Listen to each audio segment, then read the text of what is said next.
Bueno, antes de iniciar, queremos compartir con ustedes cómo surge Más Conversaciones para Más Orgullo.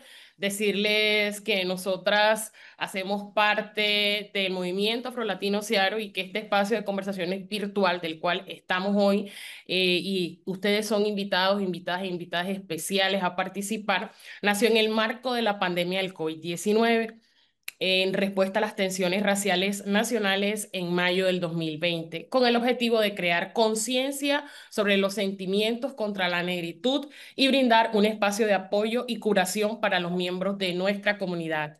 Nuestra firme intención es centrar las voces de las personas afrodescendientes y afroindígenas y resaltar el diálogo comunitario y el arte como una manera de reinventar y crear espacios para conectarnos y fortalecer las identidades que los sistemas opresores intentan borrar.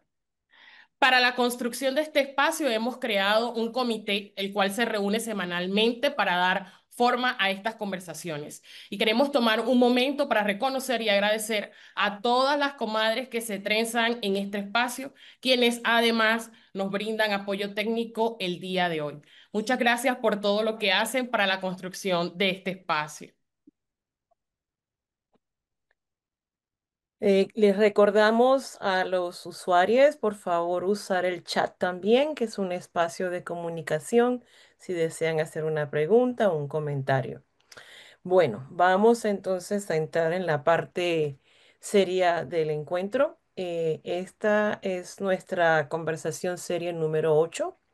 Es la segunda conversación de tres que vamos a tener y se enfoca esta conversa. Hoy tendremos la segunda parte de la serie sobre migración, género y racialización. En las conversaciones anteriores hablamos sobre fronteras transnacionales, fronteras de género, desplazamientos forzosos, pertenencia, ciudadanía comprometida, la situación de los pueblos garífunas en Centroamérica y Estados Unidos, la de descendencia haitianas y personas leídas como tal en la República Dominicana. En especial, se habló del caso de Lourdes Jean-Pierre. También se habló de la experiencia trans dentro de espacios latinoamericanos, am, y de cómo los inmigrantes haitianos, la situación de los inmigrantes haitianos se repite en Centroamérica, Suramérica y Estados Unidos. Hoy queremos hablar un poco sobre fronteras internas infundidas, es decir, fronteras internalizadas a las que hemos sido condicionados. ¿Cómo y cuándo aprendimos a odiarnos en los espacios afines y en la movilidad? Entonces, para ello contamos con la presencia de tres invitadas que voy a presentarles por orden alfabético de su apellido. Contamos con la presencia de Ana María Belique, socióloga, activista dominicana y cofundadora de la organización Reconocido, que es un movimiento que moviliza y empodera a la población dominicana de descendencia haitiana para defender la igualdad y los derechos de ciudadanía. Su activismo se centra en la restitución de los derechos de nacionalidad a las personas afectadas por la sentencia 168-13 del Tribunal Constitucional Dominicano, que tuvo lugar en el 2013, y en el impulso del empoderamiento social y político de las comunidades dominicanas de ascendencia haitiana, en particular las que viven en Batelles. Ana Belique ha coordinado la publicación de dos libros. Primero se llama Nos cambió la vida y el otro Somos quien somos, que documentan las experiencias y luchas de la población dominicana de descendencia haitiana. Tenemos también a Carla García, mujer garífuna, hondureña, activista, radicada de hace 11 años en Estados Unidos. Carla trae una trayectoria política oficial desde el año 1977 como defensora de los derechos de los pueblos garífuna. Actualmente se desempeña como co-coordinadora de la Co-Redes Negras por la Paz y la Justicia, la que a su vez forma parte del movimiento de los pueblos por la paz y la justicia. Nuestro tercer mi invitada, perdón, Johan Mijali, es dominicana de Santo Domingo. Es periodista de profesión y escritora y performer dominicana, autora prolífica de varios trabajos, entre ellos, voy a solo nombrar algunos: Por Dioseros del Caribe, Inflamadas de Retórica, Manifiesto Antirracista. Su obra Chapeo, publicada en español, ha sido traducida al italiano y al portugués. Aparte de ello, Johan dirige Cantinga Ediciones, la primera casa publicadora en la República Dominicana dedicada a promocionar literatura escrita por personas negras, afrodescendientes, LGBTQI más. Ha mostrado su trabajo performativo en Estados Unidos, Uruguay, Chile, Costa Rica, Alemania, Francia, México, Colombia y por supuesto República Dominicana. Sus escritos invitan a un imaginario transfeminista y decolonial. Ha sido parte de varias antologías latinoamericanas, tales como Vivir Allá, Inflexión Marica, Escrituras del Descalabro Gay en América Latina, Afectos y Disidencias Sexuales, J. Cola Mariconas en Avia Yala y Sin Pasar por Go. Narrativa dominicana contemporánea también, perdón. Recientemente participó de las muestras colectivas Todos los tonos de la rabia en el Museo de Arte Contemporáneo de Castilla y León en España y Colirio en el Centro Cultural de España en Santo Domingo. Antes de entrar en la conversación, vamos a entrar a mostrar un video que incentive un poco la conversación. Sí, Señor, líbranos de todo negro, de todo comunista, de toda feminista y sobre todo de todo migrante, esos que vienen a quitarnos del trabajo. Amén. Hija mía. ¡Ah! ¡Se metió un moreno en mi casa! ¡Auxilio! Hija mía, soy Jesús. ¿Jesús? Si fuera Jesús se vería así. ¡Qué guapo! ¿Cómo esperas que me vea así si yo nací en Oriente Medio? Yo me veo más bien así. Entonces es terrorista. ¿Qué? ¡No! No soy terrorista. Y eso es súper racista. Yo soy Jesús. Demuéstramelo. Ilusión óptica. Más falso que calentamiento global. De verdad eres Jesús, por Dios. Carmen, hija mía, he escuchado tu plegaria y he venido a hablar contigo. Oh, gracias por oírlas. Ay, es que esta ciudad está invivible y ya no podemos más con tanto migrante que nos quita los trabajos. Yo fui migrante. ¿Qué? Mateo 2, versículo 13. Yo fui refugiada en Egipto porque mis padres me llevaron allá para salvarme la vida. En ese entonces los migrantes íbamos en burro. Ahora van en motocicleta con una maleta de delivery atrás. Tienen nombres rarísimos como Mayerle o Carelis.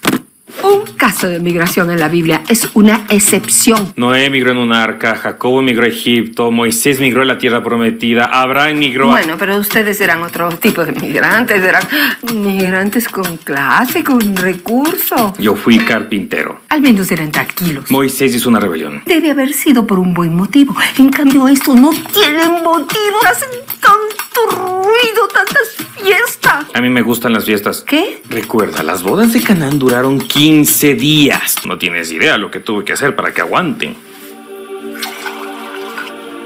Estábamos de fiesta con Jesús. Pero si usted escuchara la música que oyen estos jóvenes... Ay, por Dios, ese Bad Bunny. Hija, cuando Bad Bunny dijo si Dios lo permite, ¿quién crees que lo permitió? Pero señor, no son solo los migrantes, no son solo los morenos, también están las feministas. Yo soy feminista. ¿Qué? Claro, recuerdo a María Magdalena, que era una de mis discípulas en una época donde solo los hombres tenían derechos sobre su fe. Eso es igualdad de género. Fue feminista. Ah, bueno, pero la María Magdalena era una mujer de bien. Era prostituta. Por alguna buena razón. Pero estas son unas físicas. Andan con esto metido en la cartera. ¿Por qué trae eso? Pero ni son casadas y se meten con cualquiera. Como la mujer que salvé de ser apedrada por adulterio. Juan 8:7. Quien esté libre de pecado, que lance la primera piedra. Hija, ¿sí leíste la Biblia? Claro, si yo les compré un terrenito en el cielo. Es súper genuino. Nosotros no vendemos nada. Me lo vendió un tipo que estaba fuera del Vaticano. ¿Vaticano? ¿Qué es eso? La sede del cielo en la tierra. Dios mío, digo, papi mío, eso se ve carísimo. ¿Cuánto costó construir ese templo? La iglesia tiene plata. ¿Qué no entendieron cuando les dije que es más fácil que un camello pase a través del ojo de una aguja a que un rico ingrese en el reino de los cielos? O sea que Donald Trump... ¿Pero cómo? Si él defiende nuestras tradiciones y está en contra de los hombres que usan faldas. No me refiero a ese tipo de faldas, a las que usan los hombres que andan con hombres. ¿Qué es lo que usted piensa sobre eso? ¿Qué debería de pensar de eso? Que es antinatural, que va en contra de la familia tradicional. Mi mamá era virgen, mi papá no era mi papá. Menos tradicional de eso no consigues. Y aún así éramos perfectos. Y tuve 3 padrinos, uno de ellos negro. Pero señor... Hija mía, si hubieras vivido en mi época serías de las personas que me crucificaron. No diga eso. Lo único que les pedí es que se amen los unos a los otros, como yo los he amado. Pero veo que no entendieron nada. Tiene razón. A partir de ahora voy a amar a los migrantes, a otras etnias, a los gays, a los trans, a los que comen pizza con piña. ¡A esos puercos ni me los menciones!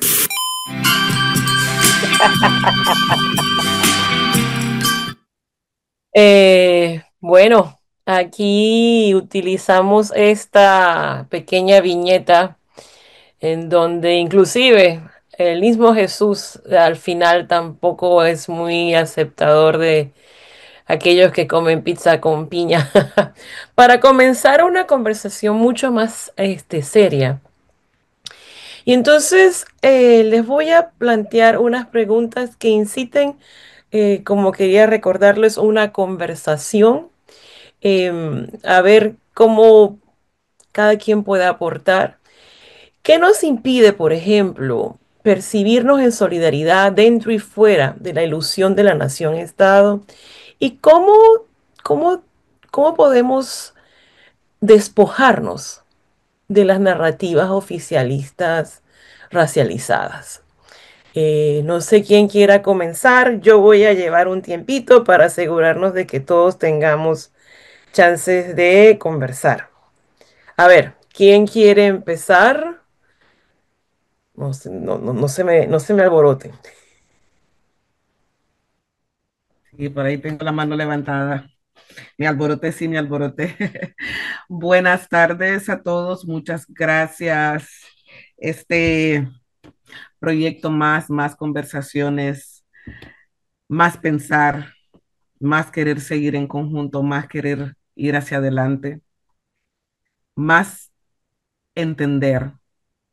Como bien lo dijiste, hermana Evelyn, mi nombre es Carla García, soy mujer garífuna. Me alegró escuchar que comencé en 1977 mi proceso como activista. Y si bien es cierto, para ese tiempo tenía 7 años, sí es cierto que en 1975 una de mis ancestras, mi tía Irma, me llevó a participar de lo que en Honduras conocemos o en la comunidad garífuna como grupos de FEDU o de fiesta, donde nuestras mujeres tienen grupos específicos formados para celebrar y al mismo tiempo estar en unificación en tiempos especiales en la comunidad. Y comenzar a participar de este tipo de espacios donde aprendes de los mayores, danzas frente al tambor, pasas toda una noche apoyando unos con otros, pues se convierte también en un espacio de defensoría de derechos humanos. Y definitivamente sí, creo que en nuestros pueblos afro, las dedicaciones son precisamente para eso, para que siempre estemos incursionando en diferentes espacios donde nos unamos con el otro, o la otra, otros, y para ser siempre uno. Lo que nosotros decimos en nuestra comunidad en Garifuna, Aura Buni, Amurununi, yo por ti, tú por mí, que significa nada más y nada menos que unidad. Justo en estos días escuchaba en una conversación profunda hacia el interior el propósito de por qué venimos a esta vida, a qué venimos, por qué nacemos. Y el mensaje grande de todo esto era que venimos a entender. Y con eso pues se generan otra cantidad de preguntas porque necesitamos saber qué es lo que debemos entender. Pero para saber qué es lo que debemos entender, debemos cometer errores, debemos de transitar y aprender de cada error y de alguna manera intentar no cometer los mismos errores una y otra vez.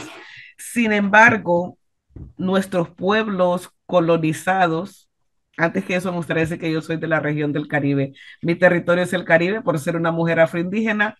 Mis ancestros indígenas de Sudamérica que se asentaron en la isla de San Vicente, en las Antillas Menores, pues por ahí también entonces estamos haciéndonos un poco más extensos cuando nuestros ancestros africanos llegan a las islas del Caribe y se unen con las mujeres indígenas y bueno, luego pues a vivir a Honduras cuando nos exilan, luego de una guerra cruenta de 7 años y con una historia escrita por alguien más para que nosotros no conociéramos nuestra propia historia y ahora viviendo en los Estados Unidos.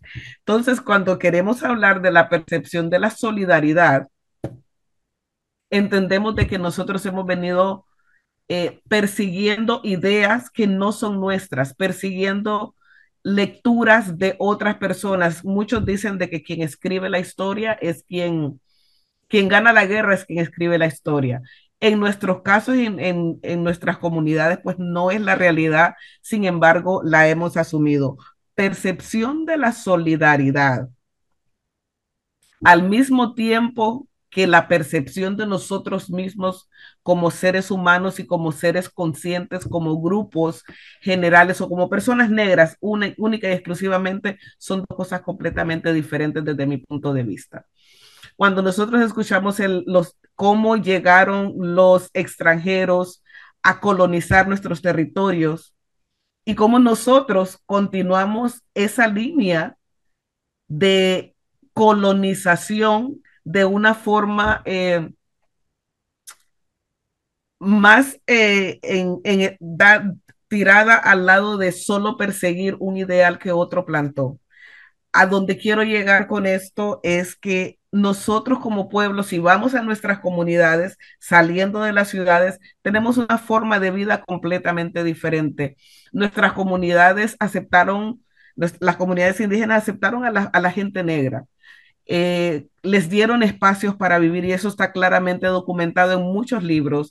Les dieron el apoyo y asimismo recibieron de estas personas una forma diferente de manejar sus comunidades y de defenderlas. Pero cuando nosotros salimos de la ciudad, salimos de la comunidad y vamos a la ciudad y empezamos a entrar en un sistema que nos dice qué es lo que tenemos que pensar, hablando exclusivamente del sistema educativo, nos damos cuenta de que todo lo que nuestra comunidad nos ofrece y nos da está penado por leyes invisibles y que para nosotros poder avanzar en la sociedad estructurada por otros, tenemos que ceñirnos a las leyes y a las reglas de estas sociedades. Y si nos vamos por el lado de la religión, simple y sencillamente nuestras creencias espirituales son demonizadas en todos los espacios porque nosotros estamos o, no, o tratan de meter en nuestro cerebro de que nunca vamos a estar correctos. En la misma línea de que no podemos estar correctos de acuerdo a la visión de quien está al frente de nosotros, en esa misma línea nosotros vamos cambiando. Yo escuchaba y me quedaba un poco enredada con la pregunta inicial de este conversatorio, ¿cómo aprendimos a odiarnos? Y es que en efecto, probablemente no nos odiemos, pero el hombre blanco, pero cuando hablo de hombre blanco estoy hablando de la forma de pensar y no precisamente del color de piel, ha enseñado que para vencer hay que dejar a todo el mundo en el camino. Y muchos estamos aprendiendo y nos están enseñando en las universidades, en las escuelas, a dejar a todo el mundo en el camino para que nosotros podamos avanzar. Entonces, probablemente, creo que también, además de hablar de odiarnos, deberíamos de empezar a pensar de si nosotros realmente estamos humanizando nuestra forma de vivir, si estamos Eh, entendiendo que llegamos a esta vida para sí, estar con otros. Perdón. eso que acaba de decir Carla me parece muy interesante, muy importante hablar de la blanquitud, de cómo la blanquitud muchas veces nos condiciona y nos obliga a internalizar rechazos. He dicho que no necesariamente es odio, pero rechazos o renuncias a conocimientos, a experiencias. Quisiera ver si otra de los invitados quisiera aportar. Me gusta mucho que Carla trajo el tema de la religiosidad, espiritualidad. ¿Quién quiere? Sí, por acá, bueno, justamente está pasando un cambio en publicidad. Pues como saben, yo soy Johan Mijail, les estoy hablando desde Villamella, que me encanta siempre decirlo porque siento que estar acá, a pesar de diferentes condiciones que quizás no son tan positivas, siento que hay que reivindicar este espacio como un lugar sagrado, como un refugio y como un archivo de resistencia de las personas negras en este país, República Dominicana, que siempre es complejo conectar, digamos, con eso que somos. Y al escuchar a Carla iba pensando sobre todo cuando menciona el asunto del error y me hace mucho sentido porque al pensar esa relación de mi corporalidad y la corporalidad de las personas con las que me relaciono, manera todas nos hemos construido también experimentándonos y en esa experimentación vamos configurando una forma de vida que para la construcción de estos estados-naciones coloniales, de estos estados-naciones que han pactado con la blanquitud, con la cis heterosexualidad, pues nos ve muchas veces como un error, cuando siento de que lo más interesante es ver en nosotras también una actualización de la política y la posibilidad de justamente en el mismo sentido que canalizar nuestras vidas. El reconocimiento de nuestras experiencias son importantes y deberían justamente proponer o entenderse como una propuesta de cómo vivir juntos, cómo habitar estos contextos de forma más amorosa y permitirse también la experimentación de los cuerpos propios. Yo siento que son positivas para también entender los contextos. Es sumamente fuerte encontrarse constantemente que esta idea de que también los mismos movimientos políticos nos han dicho como no, que tu cuerpo tiene que ser un cuerpo que se resiste, un cuerpo que tiene que estar alerta, digamos, para defender eso que somos. Y lo que quiero proponer como en este punto de reflexión es que muchas estamos cansadas de entendernos en una dinámica, digamos, de disputa con estos estados-nación y nuestras corporalidades. Nosotras estamos concentrándonos muchísimo en construir nuestra propia autopreservación. Por eso siento de que también hacer este tipo de reflexiones, construir estos espacios, va a implicar también un reconocimiento de que es necesario también en algún momento como parar. Siento, y digo esto porque en esta semana he tenido muchas conversaciones en ese sentido de que muchas veces los movimientos políticos les exigen a las personas negras que constantemente estén, digamos, en una situación de disputa o de resistencia y es completamente agotador. Siento de que se pueden construir espacios y esos espacios, por ejemplo, la misma comunidad LGTB históricamente ha construido esos lugares para poder ser y no, sino generar, digamos, un cuidado de nuestras existencias. Por ejemplo, es interesante pensar esto también en contextos como el dominicano, donde no existen ningún tipo de leyes que cuiden nuestras corporalidades. Y ahí tratando de conectarlo con lo que Carla decía también, como personas negras, como personas afrodescendientes, como maricas, como personas trans, cómo podemos, a pesar de esa negación y ese entendimiento de esta sociedad de que somos un error, entender de que es posible una vitalidad desde el espacio de la espiritualidad, cómo podemos conectar con esas cosas que no se ven y cómo podemos encontrar ahí también un aliento político, la posibilidad de encontrar en esos altares una forma de conectar con una conexión que nos permita, digamos, constantemente habitar mundos posibles, digamos, dentro de esto que está estructurado y definiendo nuestras vidas. El racismo eh, es un espacio que va, digamos, a constituir muchas veces nuestras vidas, pero siento de que también hay que entender de que esa cosa estructural no nos define y la posibilidad que los cuerpos disidentes pues ofrecen es la posibilidad de experimentarse en el error, en la falla, en lo fragmentado, en lo inacabado, y siento que hay una potencia. Gracias, gracias. Muy, muy, muy interesante esta reflexión en donde subrayas el rol del aparato de la nación-estado y las legislaciones que marcan, incluyen o excluyen o no protegen a lo que debería ser la ciudadanía en general en toda su complejidad y diversidad. En ese contexto quiero invitar a Ana. Sí, muchísimas gracias. Yo cuando escuchaba a Carla y cuando hacía mis reflexiones sobre esta pregunta, pensaba mucho en dos cosas. Una es el prejuicio y todo el tema de las ideologías infundadas, que no son nuestras, que no es algo que nos viene a nosotros de por sí, sino que heredamos y que vamos transmitiendo de generación en generación.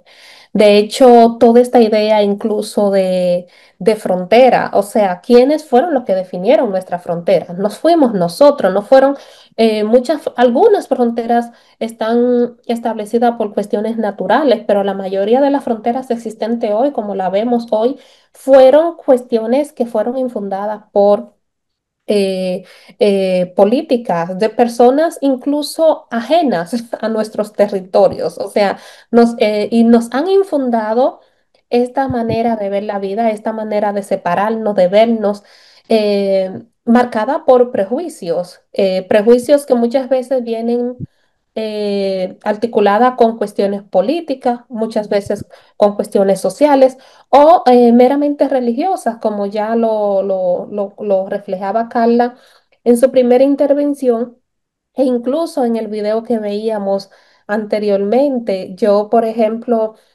siempre recuerdo que, bueno, mi formación inicial siempre fue una formación muy religiosa, católica, de base. Y siempre reflexionaba mucho también en el tema de la experiencia de Jesús y la mujer samaritana, Samaria y Judea, dos pueblos totalmente, dos pueblos hermanos, pero que se odiaban. Pero que se odiaban ¿por qué? Eran por cuestiones meramente religiosas, de la concepción que tenía cada quien, de dónde tenía que adorar al Dios que cada uno tenían, que era el mismo Dios al final y al cabo. Pero sin embargo, se alimentó toda esta idea de quién es que tenía el verdadero Dios, quién era el que era impuro, quién era el que era puro, y la imposibilidad de juntarse de estos dos pueblos. Y traigo incluso esto a colación con toda esta idea de República Dominicana y Haití. Por ejemplo, la ideología que hay detrás de que el pueblo haitiano no puede juntarse con el pueblo dominicano, de que somos totalmente diferentes.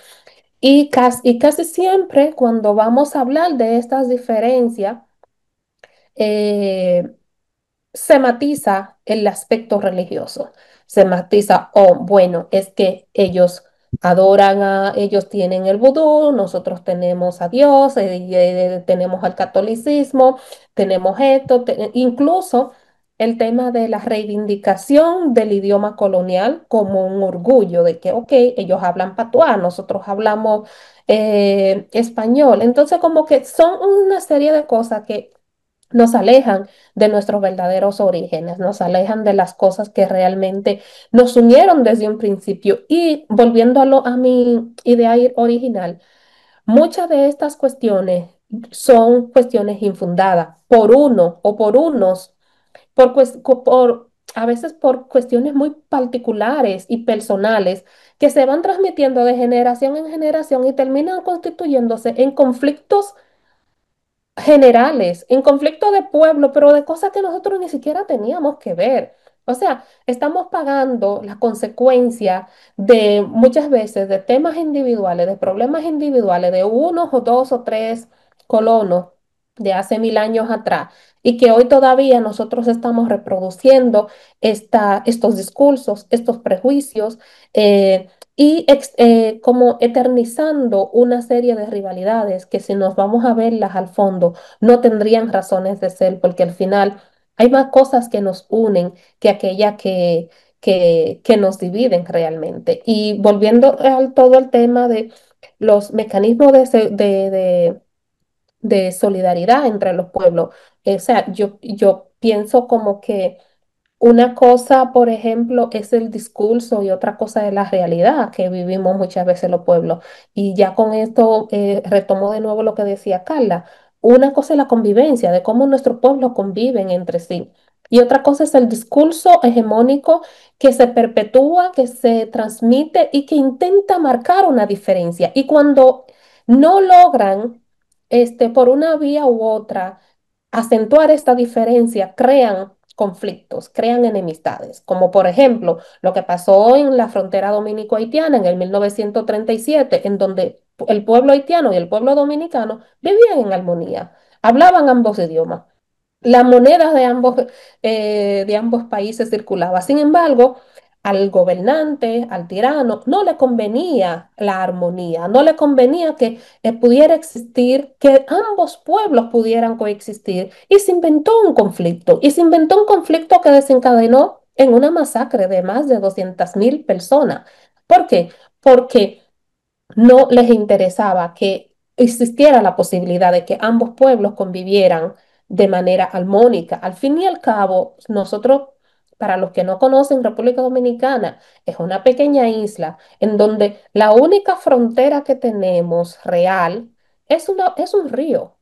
O sea, es una fuente de vida lo que, que alimenta ambas partes de nuestros territorios. Y esta fuente de vida se ha convertido incluso en una fuente de discordia, en una fuente de sangre, en una fuente de separación, más que una fuente de unidad. Entonces, hoy en día nosotros vemos cómo estas ideologías se siguen reproduciendo en vez de nosotros pasar la página, superarla y dejarlas atrás y buscar la manera de convivir, la seguimos reproduciendo y vamos incluso viendo cómo esto es la misma experiencia que viven muchos dominicanos o latinos en otras partes del mundo, en donde vamos buscando mejores vidas, pero queremos mejor vida en otros territorios. Pero para los que llegan a nuestros territorios, de donde nosotros salimos, de donde nosotros creemos que no tenemos vida, esos no tienen derecho porque hay como una idea de quién tiene más derecho que el otro. Discúlpense, quizás me extendí un poco en este punto, pero quería un poco traer a colación. Em, Adelante. Gracias, gracias. Me parece sumamente interesante cómo está desarrollándose esta conversación y sobre todo en conversación al clip del video que vimos que era sobre lo espiritual.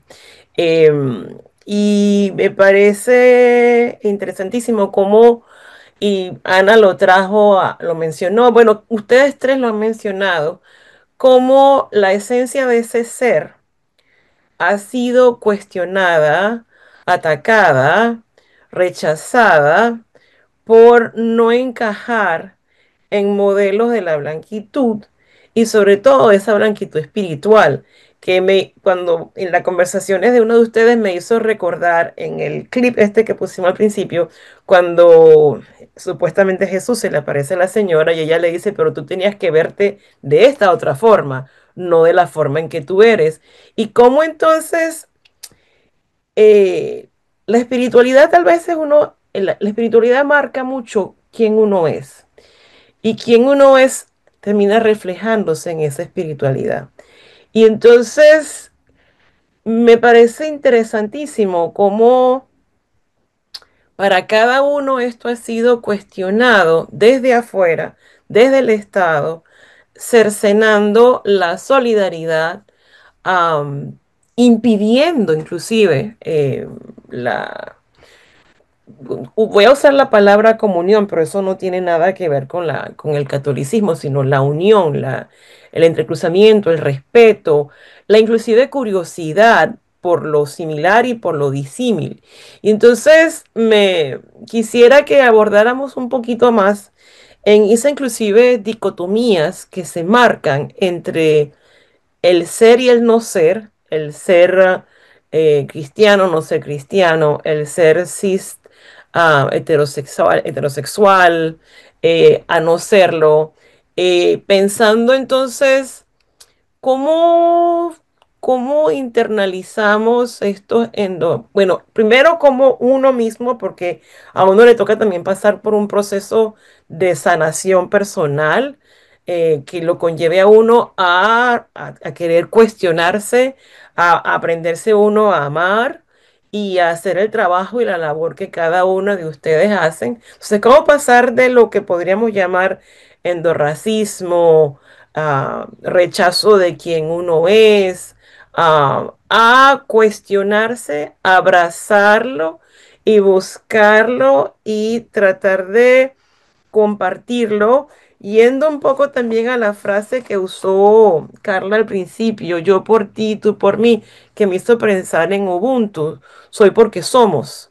Y porque somos incluye a todas, a todos, a todes con cada una de esas sensibilidades, experiencias, vivencias y formas de relacionarnos con ese mundo que no se ve, pero que está ahí.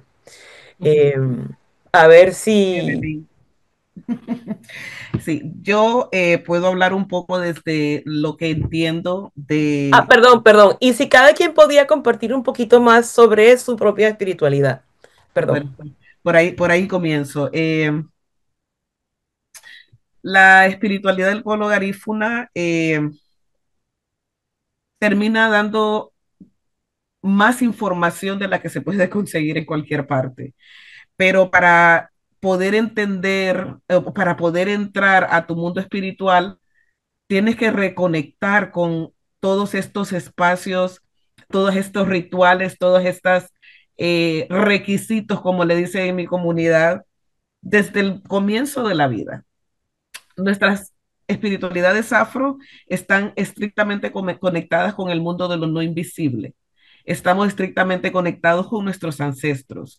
Sabemos de que existe un más allá después de la muerte. Sabemos que acá estamos de paso, pero eh, luego hay otro camino que recorrer. Y en base a eso, entonces tenemos ya marcado y delimitado cómo se debería de vivir en algunos aspectos la vida física. Y les voy a dar un ejemplo.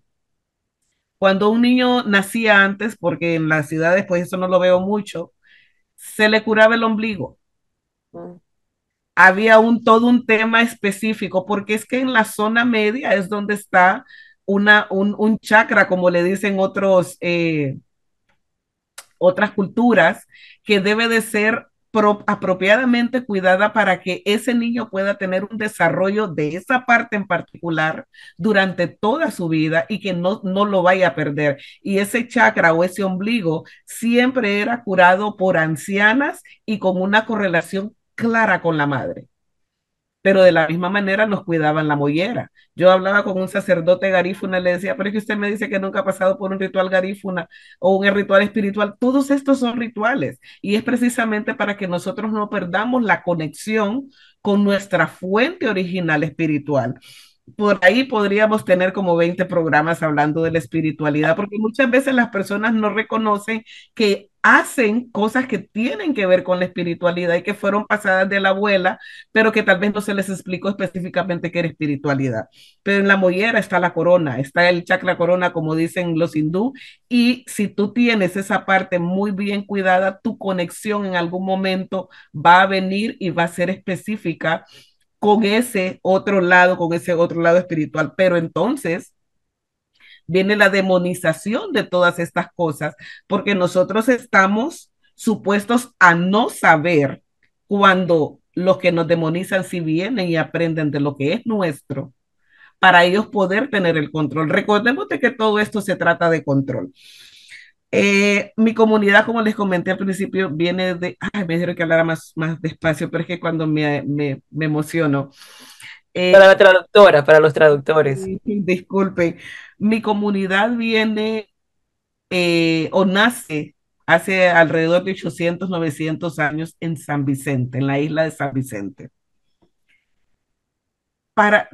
Estamos en un proceso de retorno voluntario, no a vivir, pero sí a reconectar con la isla donde nace nuestra comunidad. De Estados Unidos, tú compras un boleto para llegar a la isla de San Vicente y te puede costar lo mínimo 375, $400 y lo máximo, pues si ya lo compras muy cerca de la fecha, pues ya sabemos que las líneas aéreas se aprovechan. Pero para llegar de Honduras, que San Vicente prácticamente está ahí al otro lado, son hasta $1,400 por persona en cualquier momento del año. Si quieres viajar de Colombia, que está mucho más cerca, no te baja de $1,000. Y entonces es cuando empezamos a ver que las fronteras, incluso las que no se ven, han sido creadas para no permitir que nosotros podamos unificarnos con quien nosotros realmente somos. Entonces, ¿cómo puedo yo asumir mi solidaridad si no puedo unificarme con los míos y con esa parte donde yo voy a contribuir para continuar siendo el uno? Muy interesante, muy... Lo decía antes. Nosotros siempre hemos estado en guerras de baja intensidad para que no las notemos. Y como lo decía Ana, cuando nosotros empezamos a unificarnos y empezamos a pensar en conjunto y empezamos a reclamar en conjunto, entonces nos crean los problemas internos. Le pagan a una o dos personas internas que puedan destruir. En Honduras, por ejemplo, tenemos 16 reocupaciones territoriales. Anteriormente la playa y la zona del Atlántico pues no la quería nadie, incluso un político dijo que éramos monos en los cocoteros, etcétera, etcétera. Hoy día, capital extranjero, incluyendo norteamericano, está yendo a mis espacios, a las comunidades, a crear, y eso no solo es en Honduras, esto es a nivel de Latinoamérica, cualquier comunidad afro que esté en zona privilegiada con bosque, río o playa, está bajo ataque, pero es de forma silenciosa. Mientras estamos bajo ataque, y quiero dejar este cabestillo porque no quiero que se me vaya a quedar por fuera, nuestra gente empieza a salir de las zonas y empieza a caminar hacia la frontera sur buscando un sueño que se les ha vendido existe, pero que en realidad solo se utiliza para vaciamientos territoriales. Seamos claros en que a nosotros nos están poniendo las trampas, pero como estamos separados, no solo espiritualmente, sino físicamente, porque es difícil accesar uno al otro, entonces estamos cayendo en esas trampas. Voy a quedarme acá. Esta plática ya estoy sudando, se está poniendo muy bonita, me encanta. Sí, Ah, pensando en todo esto, bueno, yo soy dominicana de origen haitiano. Yo nací, crecí en un batey, pero a pesar de que veía muchas cosas de las cuestiones tradicionales, de la matriz africana que se daban a mi alrededor, no necesariamente participaba. Y no necesariamente participaba justamente porque estaba toda esta idea prejuiciosa detrás de que eso eran cosas satánicas, cosas del diablo. Y lógicamente, o sea, cuando tú vives en una sociedad marginalizada, vulnerabilizada, eh, es no natural que tú quieras protegerte o que tú quieras proteger a los tuyos. Entonces yo creo que en cierto sentido nuestros padres intentaron protegernos de esto que nos enseñaron y que a ellos les enseñaron que era malo, que era del diablo, que era diablo. Sin embargo, yo siempre he sido muy curiosa y siempre me ha gustado como intentar leer desde otra dimensión muchas de las cosas que me han enseñado. Y yo recuerdo que cuando hacíamos estos círculos bíblicos para entender la Biblia, incluso el Antiguo Testamento, yo comencé a cuestionarme y yo decía, pero bueno, hay muchas de las cosas que se narran acá en el mm, Antiguo Testamento que están muy conectadas con las mm, prácticas mm, africanas, con las prácticas haitianas, que mm, en el Antiguo Testamento como que no se ven como brujería. Era como, ok, era la tradición del pueblo judío. Sin embargo, hoy, para nosotros, para nuestra sociedad, todas estas cosas son diabólicas, pero incluso yo recuerdo como, de hecho, en estos pasajes del Éxodo, de la limpieza de la casa con la sangre del cordero y toda esta imagen de la tradición del vudú, de si se mata el animal. Entonces, como lógicamente son cosas que nunca la he debatido mucho con nadie porque no siempre uno encuentra personas en nuestro entorno para hacer estas comparaciones, estas similitudes, pero sí siempre me he quedado como con esta intriga de cómo algo que era normal para una sociedad y que la traemos como parte de nuestra herencia judío-cristiana estaba bien, pero lo que estamos o lo que somos hoy está mal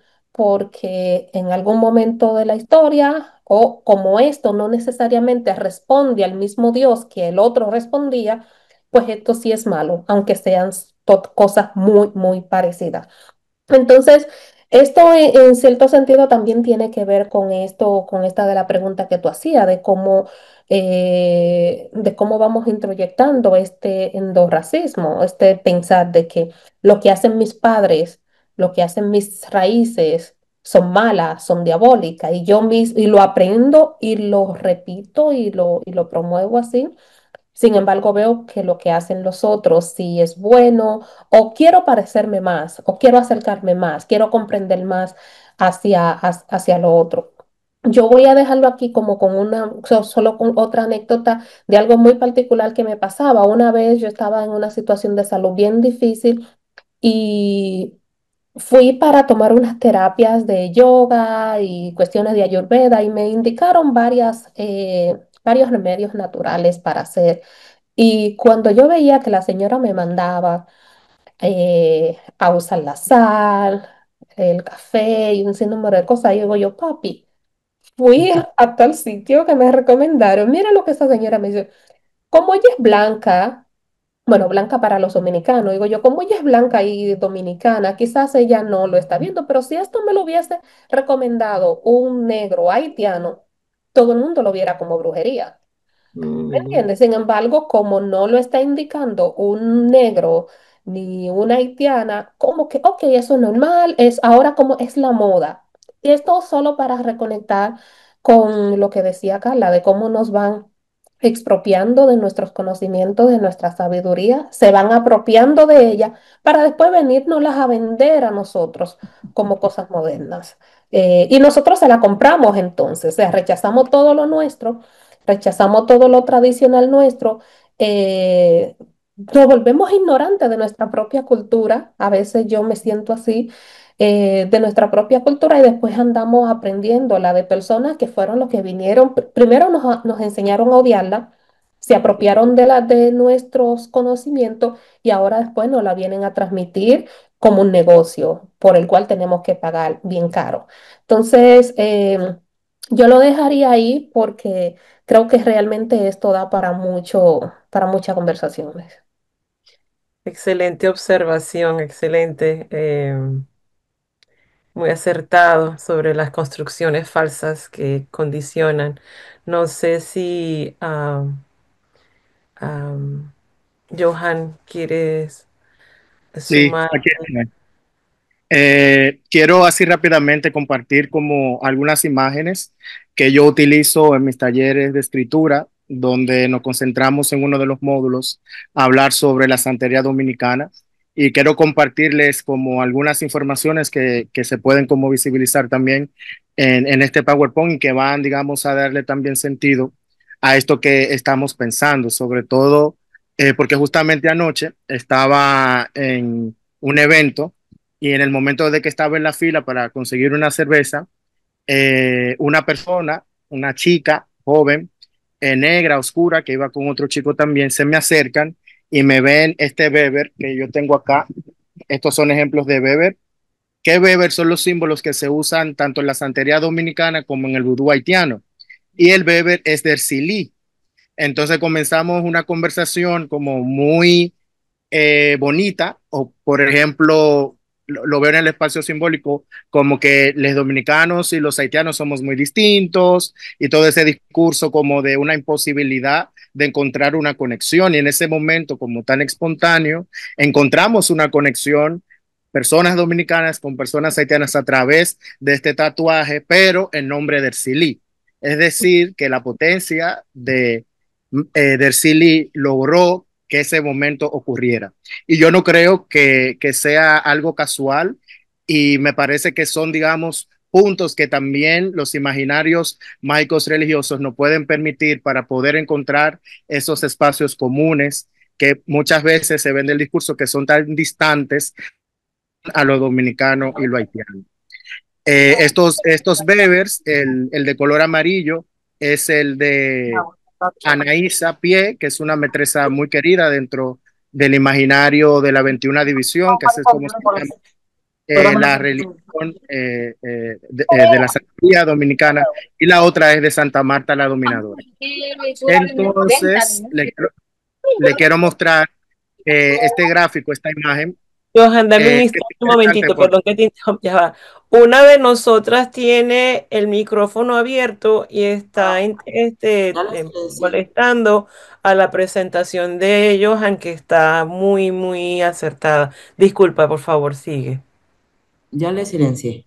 Gracias. Johan, Johan. En Johan, silencio. ahora eres tú la silenciada. Ya, Ok, Johan. ahora eso. sí, Ok, ya. gracias, por favor. Entonces, se pasa no solamente en el contexto dominicano, haitiano, cubano y otros territorios, digamos, sobre todo donde existe población negra, de que hay una cultura base que es africana, que es la cultura yoruba, y que tiene, digamos, entre otros, pero siete orichas principales, que son Obatalá, Eleguá, Changó, Ogún, Yemayá, Orulá y Ochum. Entonces, dentro del proceso de la trata transatlántica de personas negras en estos territorios, se da el encuentro de culturas, digo el encuentro de culturas, pero sabemos, digamos, toda la violencia que significa hablar sobre ese encuentro.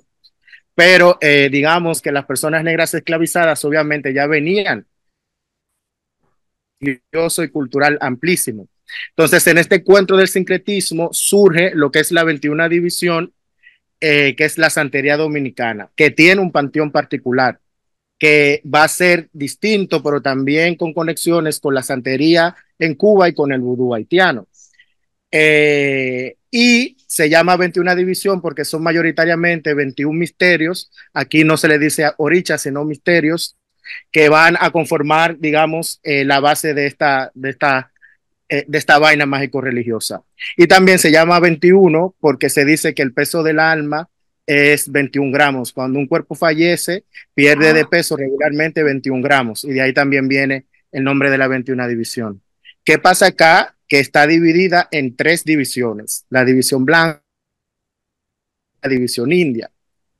En el centro está el gran poder de Dios. Entonces, eso va a definir también cómo se monta el altar, cómo se pone el altar. Y aquí también se puede ver cómo en esa misma estructura el racismo va de alguna manera a definir las posiciones, digamos, de estos misterios dentro de este altar. Entonces, rodeados del gran poder de Dios, están los santos católicos que van a definir lo que es la división blanca. Pero lo más esto es que las personas negras esclavizadas, que yo lo entiendo como un proceso de cimarronaje, les hacían creer a las personas europeas, los colonizadores, que estaban adorando a sus santos católicos y en realidad estaban adorando, digamos, a otros que son los misterios. Entonces, por ejemplo, aquí tengo el ejemplo de Santa Ana, que es esta santa católica, pero realmente es Anaís a pie. Entonces las personas blancas estaban adorando, digamos, a esta santa, pero realmente es Anaís a pie, porque ella tiene una vuelta. Entonces ese es el gesto de cimarronaje en relación a ese encuentro del sincretismo. Y es también interesante porque siempre se devela algo nuevo, porque no solamente está Anaís a pie, sino que detrás de ella o dentro de ella hay 7 Anaísas más, porque tiene 7 vueltas.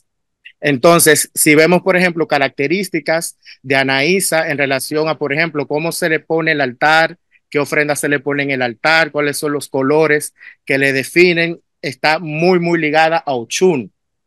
Entonces, me parece muy interesante cómo la posibilidad de ese imaginario, que de hecho supera la imagen humanizada, ha venido, digamos, desde ese continente hasta nuestros lugares a configurar una manera.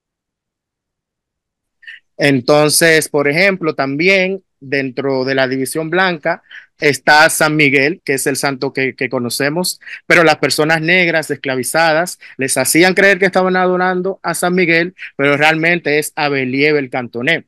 Entonces, por ejemplo, cada año cuando llega el día de San Miguel, acá en la zona colonial está la iglesia de San Miguel y tú ves a las personas católicas dentro de la iglesia adorando a su santo católico, pero fuera de la iglesia, en el parque, están las personas negras adorando realmente a Belie Belcantoné.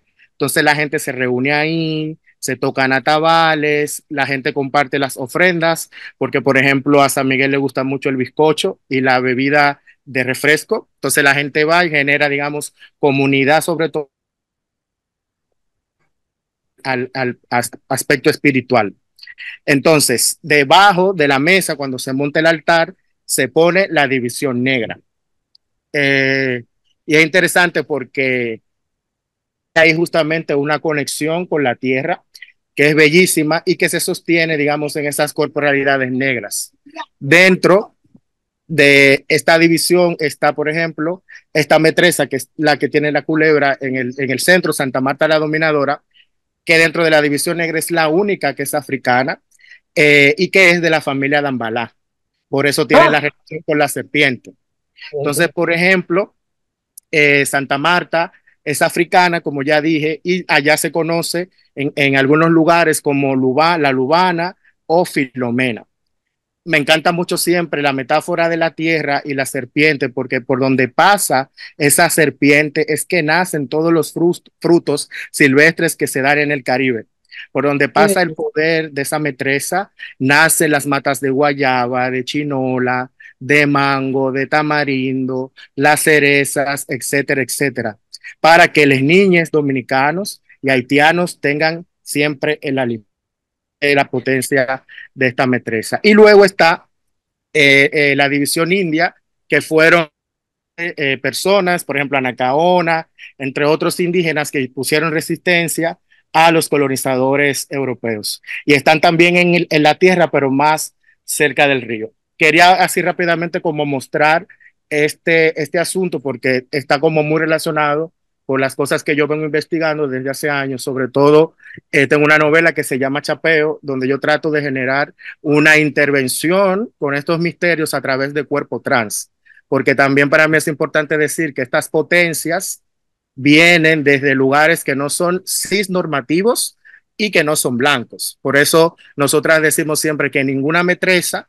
es blanca, ninguna metresa es cisgénero. Wow, muchísimas gracias. Qué bonito, qué hermoso y qué forma tan puntual de transicionar hacia los cuartitos. Pero antes de eso, me pareció muy importante lo que dijeron los tres sobre la necesidad de establecer unión y sobre el cimarroneo. Para mí el cimarroneo, cuando yo pienso y entiendo, y es un tema que estoy trabajando bastante, inclusive tengo una publicación que va a salir este año sobre eso, siempre me llama la atención la capacidad de sentarse juntos a negociar y unificar y crear, incorporando más que demonizando o acusando, que muchas veces hemos caído en eso, en el proceso de la blanquitud, en el proceso de nuestro propio rechazo, en el endorracismo. Y entonces con esa idea, quiero que nos separemos en cuartitos y pensemos en Evelyn, cómo esto nos afecta dentro de nuestros espacios. Espacios pueden ser regiones, ciudades, naciones, estados, y cómo esto, la incapacidad, el miedo y la incapacidad a abrazar diferencias nos limita y nos rodea de fronteras ficticias. Entonces, vamos a pasar, Evelyn, sí, sí, Minox ha estado levantando la mano hace perdón, mucho. ok, Minox, ok, Bueno, aquí dos cosas, como también traer el chat, las opiniones del chat de los participantes. Jexi dice, yo pienso que el ser humano ha olvidado en gran escala nuestra capacidad de ser creadores. El simple hecho de que tenemos el poder de llevar una idea a lo abstracto, del plano mental a lo físico, nos hace por definición seres místicos, que representamos la intuición divina. Muchos asociamos crear con la cultura artística de la expresión, pero realmente también somos artesanos de realidades y dimensiones. Sin belleza. embargo, creo que nos sentimos cómodos relegando nuestros poderes a otros, aunque en el proceso alimentemos energías del mal. Eso lo dice Jet. Sí, por otro lado, tú quieres pasar a los cuarticos ya, ¿verdad? Bueno, sí puedes seguir leyendo, solo que yo no sé si alimentamos la energía del mal cuando estamos en un espacio tan sublime. Pero está bien, sigue. Ah, Bueno, creo que se refiere cuando que esto de entregar nuestra energía al poder, bueno, al poderío, no, más que entregarnos las arrebatan, más bien siento yo, ¿no? Somos arrebatadas de nuestra propia autonomía espiritual a través del exacto. deber ser, es ser católico, por decir algo. Por ahí Mm. también Raiza, voy a compartir un momento pantalla porque Raiza quería, ¿estás ahí, Raiza? Se nos saltó una lámina y quería comentar también. Por aquí ando. Ajá. Date, prima. Bueno, esta lámina que estamos compartiendo, estamos haciendo todo un ejercicio porque este mes se conmemoró también el Día de la Afrocolombianidad. En nuestra conversación pasada estuvimos hablando un poco del Día de la Afrovenezolanidad y encontramos como en consenso, en diálogo, que era muy importante y muy valioso hablar de estas fechas que, como bien ahora lo mencionaba Minox, son fechas que nosotras hemos tenido que luchar y construir y han sido también construidas con muchísimos sacrificios. El 21 de mayo se conmemora en Colombia el Día de la Afrocolombianidad. Es una fecha profundamente significativa porque marca la abolición legal de la esclavitud en Colombia en 1851. Y digamos que esta jornada no solo es una celebración de nuestro orgullo, sino que también es un momento para reflexionar sobre todas las luchas, sobre la resistencia y sobre el aporte de los pueblos afrodescendientes al país. Y cuando hablo de los pueblos afrodescendientes, me gusta hacer siempre una claridad y es que nosotros en Colombia los pueblos afrodescendientes, el pueblo afrodescendiente en Colombia está reconocido como afrocolombianos, negros, raizales o palenqueros.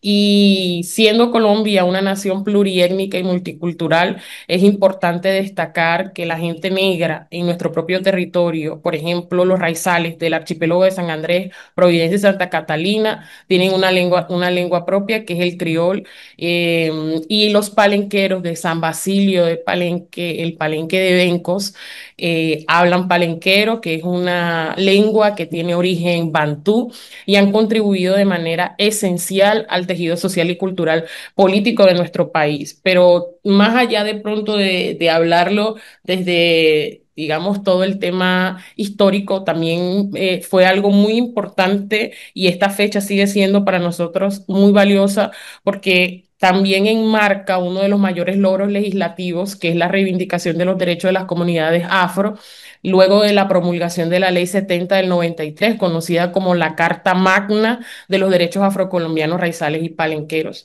Esta ley reconoce los derechos de nuestras comunidades, garantiza el derecho a preservar la identidad, la cultura, las formas propias de organización, fomenta la participación y las decisiones que afectan nuestro territorio y es el producto de décadas de lucha social y política de todos los movimientos sociales afrocolombianos, raizales y palenqueros y es un paso vital hacia la étnica y racial de nuestro país. Yo creo que hablar acerca de afrocolombianidad también es concebirnos como un despertar de la conciencia política y de esos herederos, herederas, de aquellas personas negras que fueron traídos a nuestro país en condición de esclavitud. Entonces, no queríamos dejar pasar esta fecha sin compartirla con todas, todos, todes. Esta imagen que están viendo acá es una fotografía del documental El Potaje, Semana Santa Afro alrededor del fogón.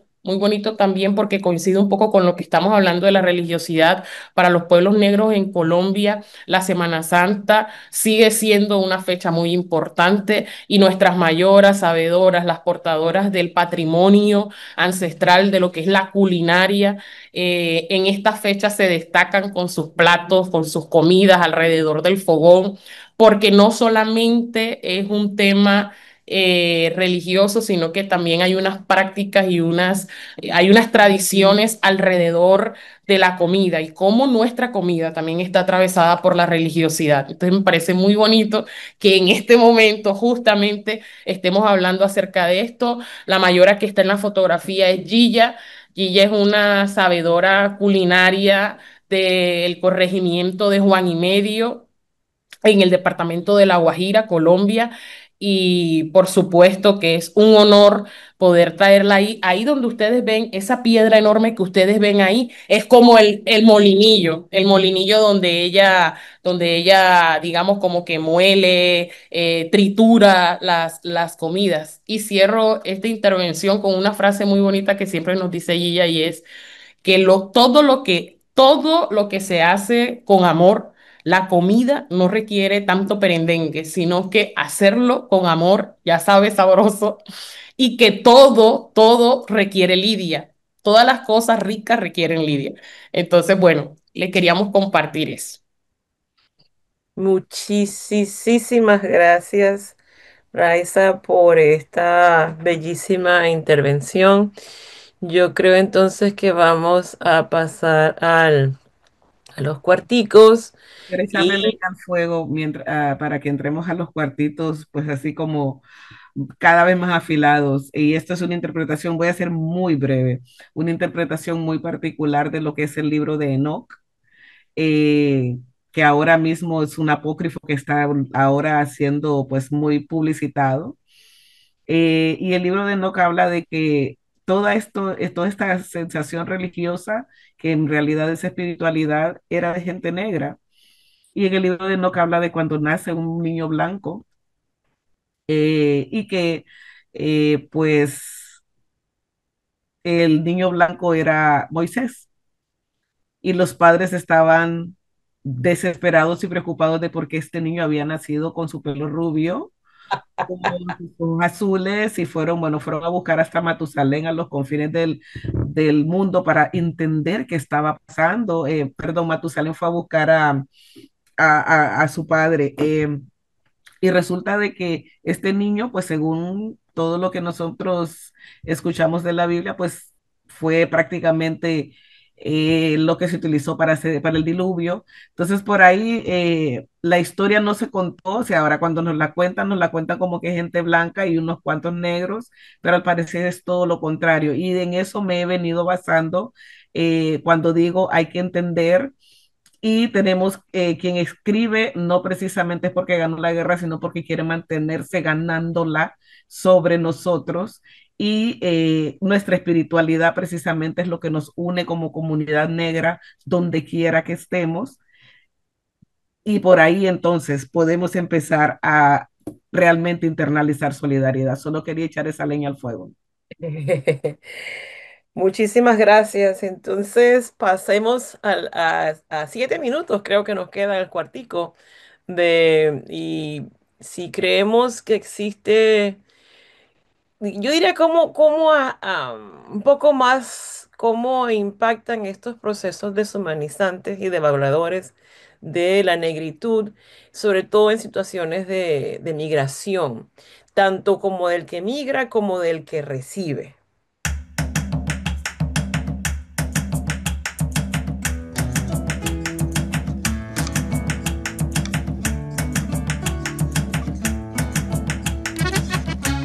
El mundo está cambiando, mi gente despertando.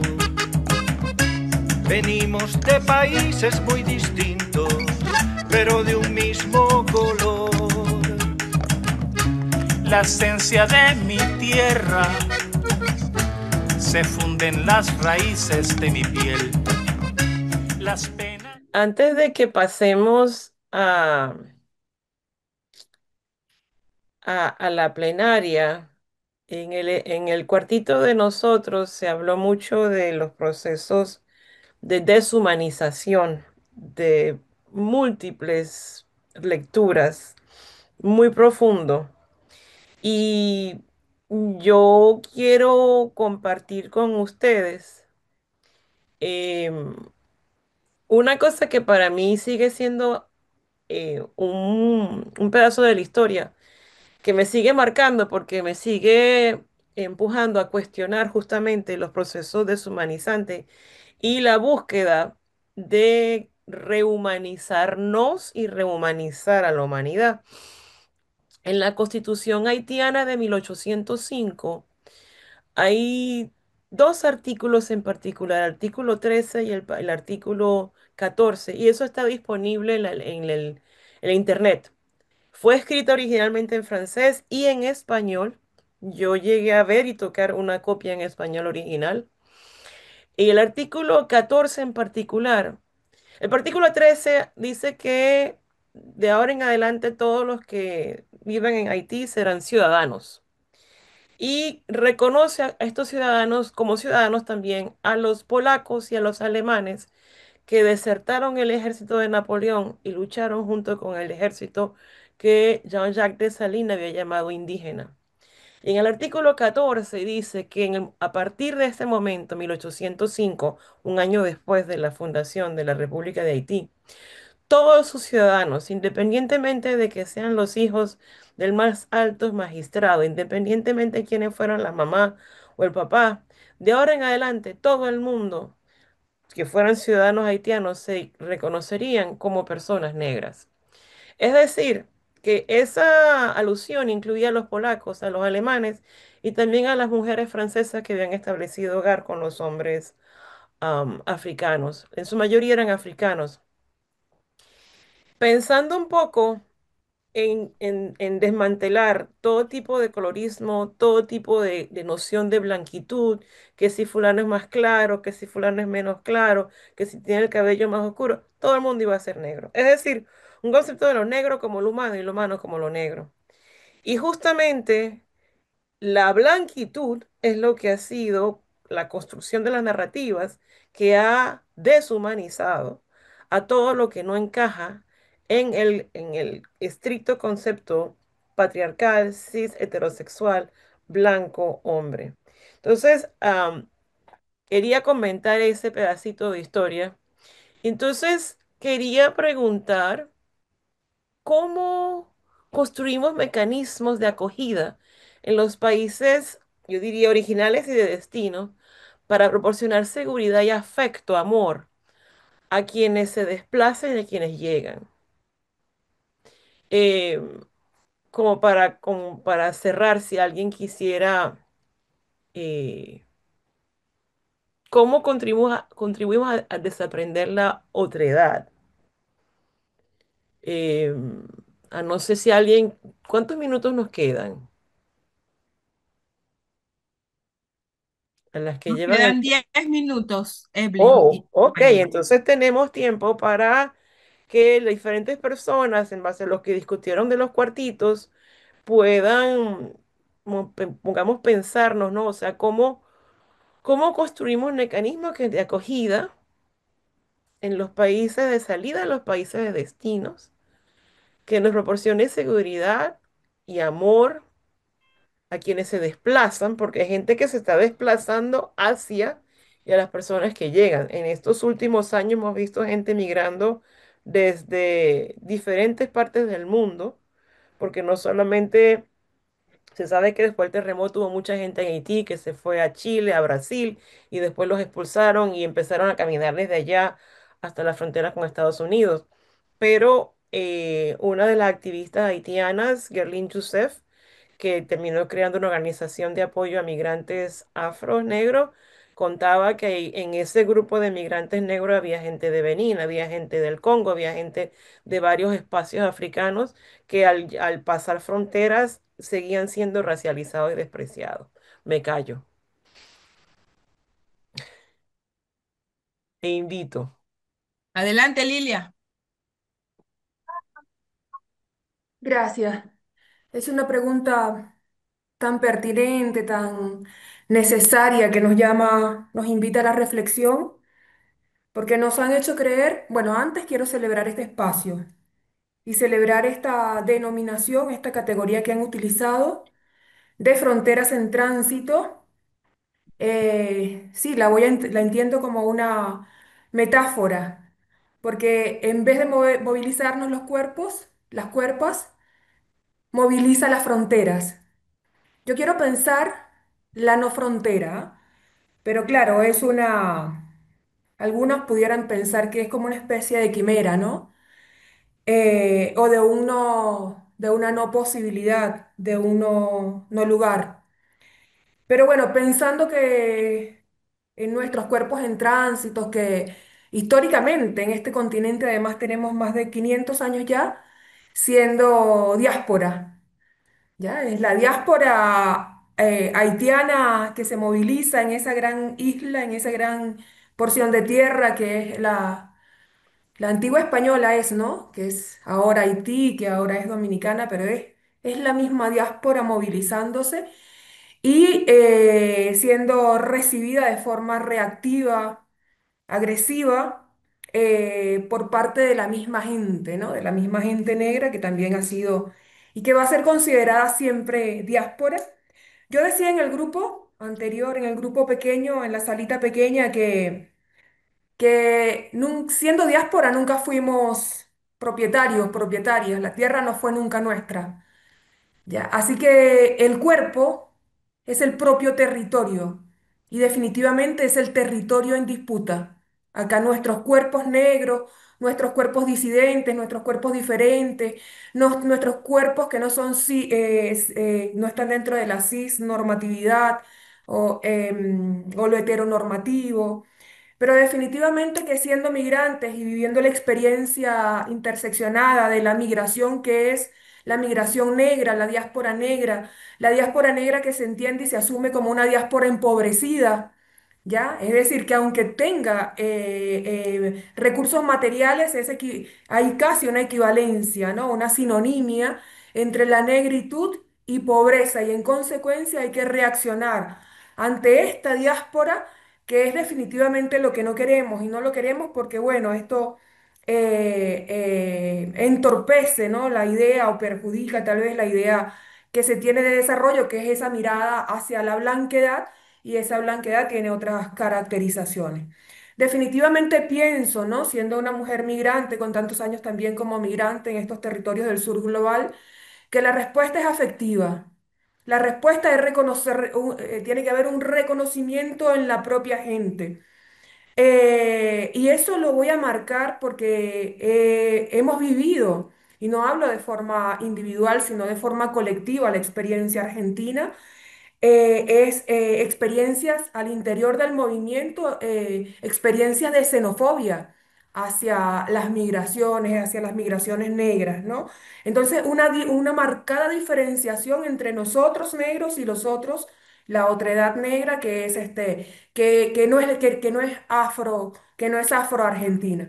Entonces, esas divisiones que atomizan las luchas, que le quitan peso, le quitan fuerza también, ¿no? Y le quitan amorosidad, le quitan el Ubuntu al que refería, por supuesto, Evelyn, y que también se ha observado en las intervenciones de tan valiosísimos y valiosísimas referentes, ¿no? Entonces creo que definitivamente es esa vuelta a lo comunitario, es esa vuelta al amor y es esa vuelta a entender que aquello que nos une es esa condición de ser afrodiáspora, es decir, es más lo que nos une que en definitiva lo que nos diferencia, más allá de esas experiencias que particularizan en términos geográficos y en términos cartográficos los procesos de movilidad humana. Pasamos por cuestiones como, por ejemplo, los estados, ya que se supone que que está y al frente de los cuales hay gobiernos progresistas y no reconocen que los problemas de la migración son problemas raciales, ¿ya? Que no incorporan el elemento racial para explicar, por ejemplo, la gravedad de la migración empobrecida, por ejemplo, de Venezuela. Es también un tema, el tema racial que no se ha tocado por parte de los estados, ¿no? Se ha minimizado también. Entonces, incluir a toda la migración como parte de una oligarquía histórica es una hecha por tierra, es una falacia, ¿no? Por ejemplo, es decir, no es Gracias. verdad, no es verdad. Bueno, Gracias, gracias. Gracias, Amor, Lilia. amor, Este, amor y amor. vamos a seguir, creo que Johan quiere compartir también algo. Muchísimas gracias, Lilia, por tu intervención tan bella. No, cuando estaban hablando sobre el tema del amor y relacionado con la migración y esos vínculos que se construyen también con no solamente el territorio donde se llega, sino también con las personas de ese territorio y se establecen vínculos afectivos. Entonces yo quiero leer esta carta que le escribió a un ex. Te he escrito de todo. No te he mostrado, pero he armado una correspondencia política para pensar el amor. He escrito una y otra vez sobre los procesos simbióticos de dos cuerpos, de todos los demás cuerpos que nos van dando placer todos estos años, donde hemos intentado establecer formas de relacionamiento. He escrito una especie de archivo amoroso para deconstruir el amor que nos enseñaron, un archivo político racializado que toma posición sobre el disciplinamiento racial en el deseo, en el mío, de que hay en esto espectros complejos, homosexualidad molecular, epísteme, rigurosidad anormativa, pasión, toxicidad y nostalgia. Te he mentido cuando he hablado de olvidar. Le he mentido a todo el mundo para poder hacerme de verdad. El país donde naciste se acabó para mí cuando te fuiste todo ese año a ese extraño continente. Se acabó para mí una parte y comencé un duelo, un ritual funerario total. Zigzagueé por las avenidas que caminamos juntas con una botella de vino barato en la mano, vestida del vestido negro que usé todo ese año. Llevé todo un año una carga romántica y patética de amor, pero ni la cocaína, ni las pastillas para dormir, ni las amigues, ni las citas sexuales movían el dolor. Al volvernos a ver, ya todo había terminado. Nos vimos y sentí lástima. Sentí otro tipo de pena. Sentí tu cobardía, tu miedo a renunciar a tu clase, al privilegio de tu color, a los dramas familiares, a tomar riesgos cuando yo estuve expuesta a todos. Me has escrito la semana pasada diciendo perdón, te quiero mucho. Le conté a mis amigos que la palabra perdón está toda la modestia y la belleza con la que me enamoraste. Yo te perdono, pero perdóname tú también a mí por llegar borracha, por pensar, por ocultar mis temores en conceptos, por no querer estar en el lado de los débiles. Yo también te quiero, pero hay que volar y ya he volado. Te estoy escribiendo desde Santo Domingo, la ciudad jaula. Ah, muchísimas gracias, Johan. Wow, tenemos tanto por leer. Yo sé que Ana quiere intervenir por unos minutos y hay bastantes comentarios en el chat que quiero invitar a todos a leer. Ana. Sí, bueno, yo lo voy a dejar bien breve porque ya los compañeros han dicho bastante, pero yo pienso, tal vez Carla podría reflexionar, abundar mucho más, pero yo pienso, cuando pienso en estos temas, pienso en toda la cosmovisión indígena, de cómo se ven y se entienden el término de territorialidad, o sea, de esta desconstrucción de lo que son las fronteras y cómo las fronteras son vistas desde las comunidades indígenas. Pienso también en que es importante nosotros ver y entender qué es lo que nos empuja a migrar. O sea, nadie emigra solo porque quiere, sino porque hay unas condiciones que se han dado que nos empujan, que no nos permiten vivir en nuestros territorios. O sea, y al final no tenemos un lugar, no tenemos un lugar. Y el tema también de los prejuicios, en ver cómo estamos, cómo nos enseñan a estar en contra de aquel que anda buscando vida, una mejor vida. Sin embargo, el que realmente viene a sacarnos, a quitarnos, a invadir nuestro espacio, es bienvenido. Y es bienvenido porque viene con inversión económica, viene con capital, viene con la mega minería, viene con los megas proyectos de desarrollo y al final terminamos pues nosotros no teniendo lugar para nosotros mismos en los territorios que históricamente hemos habitado, pero no lo vemos. Solamente vemos al pobre, al negro, al indígena que sale de su entorno porque ya no es vivible, y ese es el malo. Entonces yo pienso que es importante porque repensemos esta manera en cómo nosotros eh, vemos y concebimos todo ese tema de la migración, entender de que las fronteras son inventos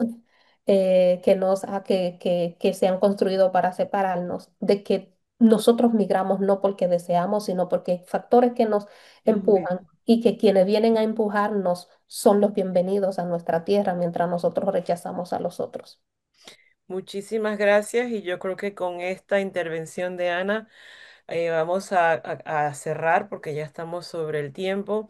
Voy a invitar a todos los asistentes a que por un instante cerremos nuestros ojos y hagamos 3 respiraciones profundas. Si queremos levantar los brazos, podemos hacerlo, invocando la acción de amar a nosotros mismos y a todas las demás personas, sobre todo migrantes, y específicamente aquellos que hemos sido condicionados a pensar como otredad. Eh, Así que vamos, primera respiración profunda. Podemos botarla por la boca o por la nariz. Una segunda respiración.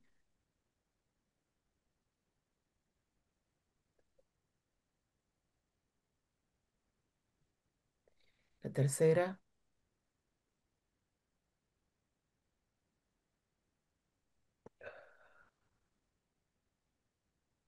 Muchísimas gracias por todo lo que ha significado esta hermosísima conversación, este intercambio tan nutrido y tan bello entre todos.